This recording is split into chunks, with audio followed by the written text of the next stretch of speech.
You smile, you nod, you say all the right things, and yet you feel completely alone. Not because no one's around, but because no one sees you. They see your role, your image, your mask. You've been strong for too long, pleasant for too long, invisible for too long. And the truth is, you're tired. Tired of pretending. Tired of performing. Tired of living a life that looks fine from the outside, but feels empty on the inside. Carl Jung called it the persona, the psychological mask we wear to survive a world that fears raw emotion. At first, it protects you, but over time, it becomes a prison. A prison made of politeness, perfection, and emotional repression. You laugh when you don't feel like it. You say, "I'm fine," when you're falling apart. You shrink to fit someone else's comfort, and then wonder why you feel so lost. This video is not about fixing you. It's about freeing you. From the false self, from the mask, from the spiritual exile of living for others while dying inside. You'll learn what the mask really is, why it forms, and what happens when it finally cracks. But more importantly, you'll learn how to take it off, piece by piece, gently, bravely, until what's left is not a performance, but a person. So if you've ever felt unseen, unheard, or unknown, even by yourself, this video is your mirror. And maybe for the first time, you'll see your real face. There's a reason so many people feel invisible, even when surrounded by others. It starts early, when a child learns that love isn't given freely, but earned through performance. You smile when you're sad. You behave when you're angry. You shrink your truth to fit someone else's comfort. That's not maturity, that's survival. And according to Carl Jung, what you're creating isn't your identity, it's your persona, the psychological mask you wear to be accepted in a world that fears raw emotion and complexity. You grow up and get good at it. You become the peacemaker in the family, the dependable one at work, the partner who never complains. Everyone says you're so easy to be around, but inside there's tension, a quiet grief, because your needs were never erased, they were just buried. This is the hidden cost of emotional repression. You're not avoiding conflict, you're avoiding yourself. And with every "I'm fine" that hides a scream, you drift further from who you really are. This isn't just emotional, it's spiritual. Living as a mask means abandoning your soul to keep the peace. And the more applause you get for playing the role, the deeper the exile becomes. Jung warned that identifying with the persona blocks individuation, the path to wholeness. Because you can't become yourself if you don't know who that is. And you can't know who you are if you've spent your life hiding what you feel. This is the paradox of the good person, admired by all, known by none. In poor and working class families, the mask forms fast. You're told to be strong, to not make things worse, to be grateful even when you're breaking. There's no room for complexity when survival is at stake. So you swallow your fear, your grief, your rage. You grow up thinking that being silent is noble, that being invisible is safe. But it's not. It's just social conditioning dressed as virtue. And the cost is your authenticity, the part of you that remembers how to feel without shame. And here's the worst part. After years of pretending, the mask begins to fit. It feels natural, normal, comfortable. Until one day, someone asks you how you feel, and you genuinely don't know. That's not self-control. That's self-forgetting. The false self becomes so convincing that even you start to believe it. You mistake politeness for peace, niceness for love, performance for identity, and no one sees the silent crisis behind your composed demeanor. It shows up in relationships. You become the caretaker, the fixer, the strong one. But deep down, you're tired. Not physically, existentially. You crave to be held, to be seen, to be messy. But the moment someone gets too close, you panic. Because vulnerability threatens the mask. It reveals the wounds beneath the surface. And you've spent your whole life pretending those didn't exist. So you smile. You change the subject. You go back to your role, and your soul goes back to sleep. People think the mask is about deception. It's not. It's about fear. Fear of rejection. Fear of disappointing others. Fear of being too much. But the truth is, you are too much for the role you've been playing. Your depth doesn't fit in the costume you've been wearing. And the longer you wear it, the more suffocating it becomes. Until even joy feels fake. Even love feels like a performance. You're present in the room, but absent in spirit. That's not peace. That's spiritual exile. And here's the invitation. Don't rip off the mask. Just start noticing it. When do you hide your truth? When do you smile out of fear, not joy? When do you say yes just to avoid feeling unsafe? These questions are not comfortable, but they are sacred. Because every time you choose honesty over performance, your true self breathes again. And the more you breathe, the more you remember. You were never born to be a mask. You were born to be free. They don't scream. They don't break down in public. They don't throw things or start fights. But one day, something goes silent inside them. It's not a dramatic collapse. It's a slow erosion, a loss of spark, a numbness that settles behind the eyes. That's the moment the mask, the one they've worn so well for so long, begins to crack. Emotional repression isn't absence, it's pressure. And just like a container filled beyond its limits, the soul eventually ruptures. Not from noise, but from silence. You think you're managing it, but your body knows better. Your nervous system has been absorbing what your words refuse to say. And now, it's speaking in symptoms. The fake piece is collapsing. The performance is tired. And beneath the surface, something real is begging to breathe. What breaks first isn't the mask. It's the spirit behind it. You start to feel disconnected from everything. From your passions, your relationships, even your own thoughts. People might say you're just burned out. But this isn't about needing a vacation. This is about forgetting who you are. About losing your own reflection because you've spent too long becoming who others needed. That's the cruel paradox of the persona. The better you play the role, the more invisible you become to yourself. You were praised for being strong, stable, dependable. But those praises were for your false self, not your truth. So when your body finally says enough, you don't even know how to listen. You keep showing up. You keep smiling. But it's mechanical.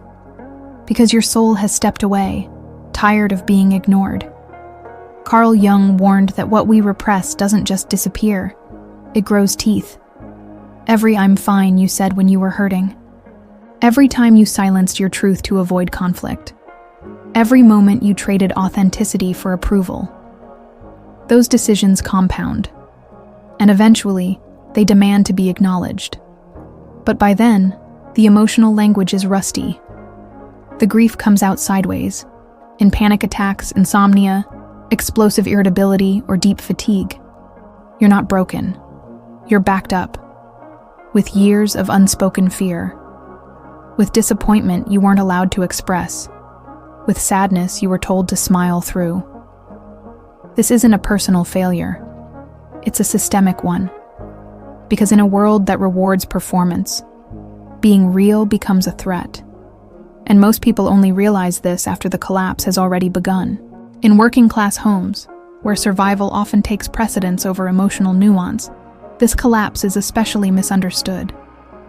Children grow into adults who carry generations of silenced pain, expected to smile, provide, endure. You're praised for your ability to function, not to feel. And when the breakdown comes, people around you might say, "You were always so strong," as if your humanity were a betrayal. But here's the truth. The real betrayal was having to trade your voice for peace, your desires for stability, your exhaustion for gratitude. That's not strength, that's sacrifice. And while it may have kept the family afloat, it left you emotionally bankrupt. You've been holding everything together for so long, you didn't notice the fracture inside your own chest. But it's there. And it's asking, no, begging, for you to stop pretending. Collapse doesn't always look dramatic. Sometimes it looks like going quiet in a room full of friends. Like feeling numb during moments that should bring joy. Like constantly thinking, something's wrong with me, even when nothing is. That's not mental illness, it's identity crisis. You've played so many roles that you've forgotten the script of your soul. And when people mirror back the version of you they expect, it only deepens the disconnect.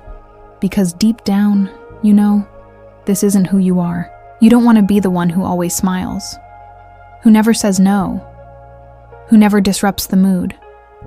You want to be real. But the idea of breaking the script terrifies you, because the mask has become a shield, and taking it off feels like exposure, like danger, like death. But it's not death. It's rebirth waiting in disguise. People often fear breakdowns, but the truth is, the breakdown is sacred.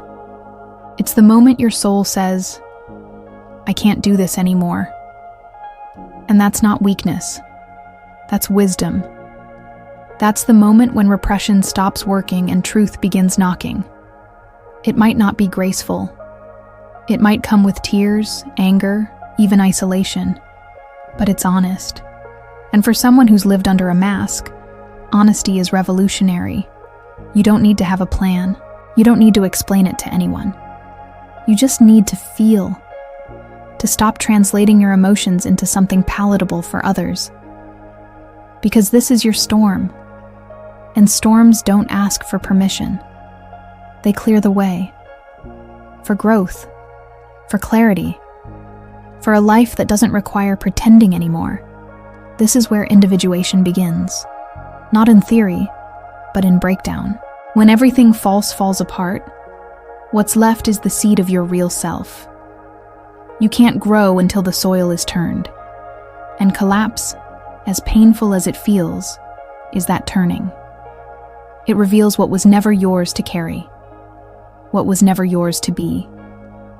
It shows you that the strength you've been praised for was actually endurance. And endurance, without healing, becomes a cage.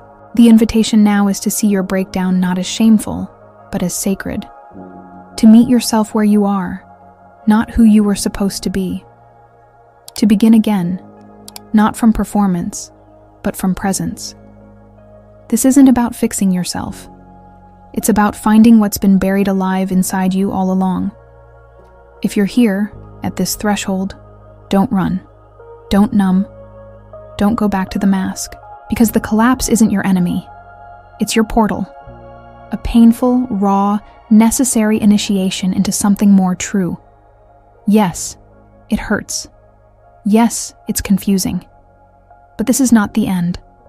This is the soil of a beginning. A version of you that doesn't need to perform, to explain, to shrink. A version that breathes, laughs, rests, says no, feels deeply, and lives fully. The world may not applaud this version, but your soul will, and that's the applause you've been starving for.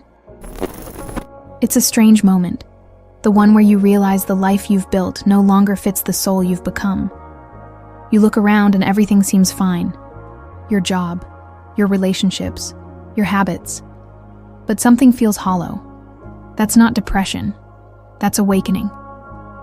Because when you live too long as a false self, your spirit begins to rebel. Not through rage, but through restlessness. Through quiet discontent. Through a voice in the back of your mind whispering, "This isn't me." That voice is your real self. Not broken. Not dramatic. Just buried. Waiting for you to stop performing long enough to listen. This is where the individuation process begins. Not with action, but with awareness. Not with fixing, but with remembering. Who were you before the world told you who to be? The first step to becoming whole again isn't transformation. It's truth. It's saying, I've been living a lie, and I'm tired. And that doesn't mean you've been malicious. It means you've been conditioned. Trained to survive by shrinking, smiling, performing.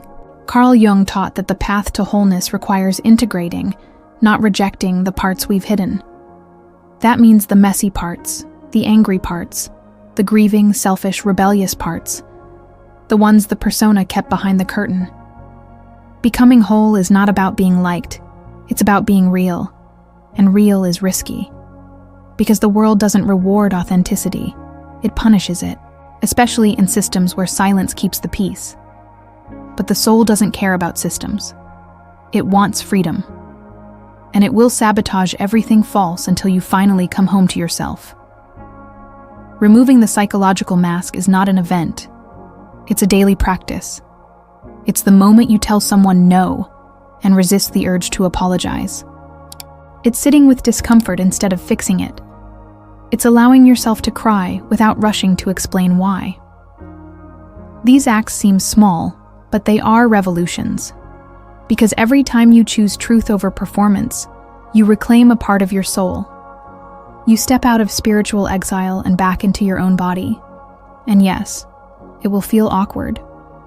Lonely, even, because not everyone will understand. Some will miss the old you, the easier version, the agreeable mask. But that's not your job anymore. Your job is to live, to feel, to belong to yourself first, and let the rest adjust, or leave. For those who grew up in survival mode, removing the mask can feel like death. Because when your childhood taught you that emotions are dangerous, the idea of expressing them feels unsafe. You weren't allowed to say, I'm hurt. You were told to be grateful, to be strong, to keep quiet.